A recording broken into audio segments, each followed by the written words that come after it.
ജീവനുള്ള സകല ജഡത്തിലും നിന്ന് ഈ 2 വീതം നോഹയോടുകൂടി പെട്ടകത്തിൽ കടന്നു. സകല ജീവജാലങ്ങളും നോഹയോട് ദൈവം കൽപ്പിച്ചിരുന്നതുപോലെ ആണും പെണ്ണുമായാണ് അകത്ത് കടന്നത്. കർത്താവ് നോഹയെ പെട്ടകത്തിലടച്ചു. വെള്ളപ്പൊക്കം 40 നാൾ തുടർന്നു. ജലനിരപ്പ് ഉയർന്നു. പെട്ടകം പൊങ്ങി ഭൂമിക്ക് മുകളിലായി. ഭൂമിയിൽ ജലം വർദ്ധിച്ചുകൊണ്ടേയിരുന്നു. പെട്ടകം വെള്ളത്തിന് മീതെ ഒഴുകി. ജലനിരപ്പ് വളരെ ഉയർന്നു. ആകാശത്തിന് കീഴെ തല ഉയർത്തി നിന്ന സകല പർവ്വതങ്ങളും വെള്ളത്തിനടിയിലായി. പർവ്വതങ്ങൾക്ക് മുകളിൽ 15 മുഴം വരെ വെള്ളമുയർന്നു. ഭൂമുഖത്ത് ചരിക്കുന്ന എല്ലാ ജീവജാലങ്ങളും, പക്ഷികളും, കന്നുകാലികളും, കാട്ടുമൃഗങ്ങളും, ഇഴജന്തുക്കളും, മനുഷ്യരും ചത്തൊടുങ്ങി. കരയിൽ വസിച്ചിരുന്ന പ്രാണനുള്ളവയെല്ലാം ചത്തു.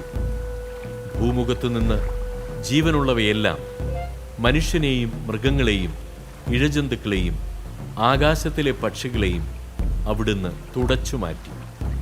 നോഹയും അവനോടൊപ്പം പെട്ടകത്തിലുണ്ടായിരുന്നവരും മാത്രം അവശേഷിച്ചു. വെള്ളപ്പൊക്കം 150 ദിവസം നീണ്ടുനിന്നു. അധ്യായം 8.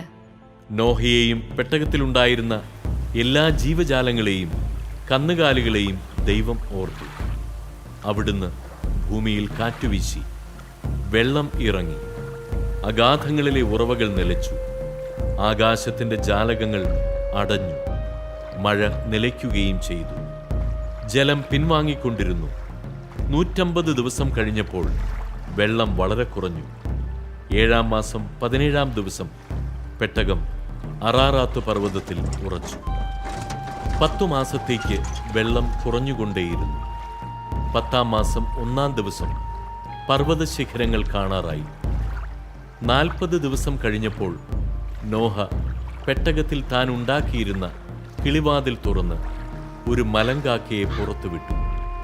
വെള്ളം വറ്റുവോളം അത് അങ്ങുമിങ്ങും പറന്നു നടന്നു. ഭൂമിയിൽ നിന്ന് വെള്ളമിറങ്ങിയോ എന്നറിയാൻ അവൻ ഒരു പ്രാവിനെയും വിട്ടു. കാലുകുത്താൻ ഇടം കാണാതെ പ്രാവ് പെട്ടകത്തിലേക്ക് തന്നെ തിരിച്ചു വന്നു. ഭൂമുഖത്തെല്ലാം അപ്പോഴും വെള്ളമുണ്ടായിരുന്നു. അവൻ കൈനീട്ടി പ്രാവിനെ പിടിച്ച് പെട്ടകത്തിലാക്കി.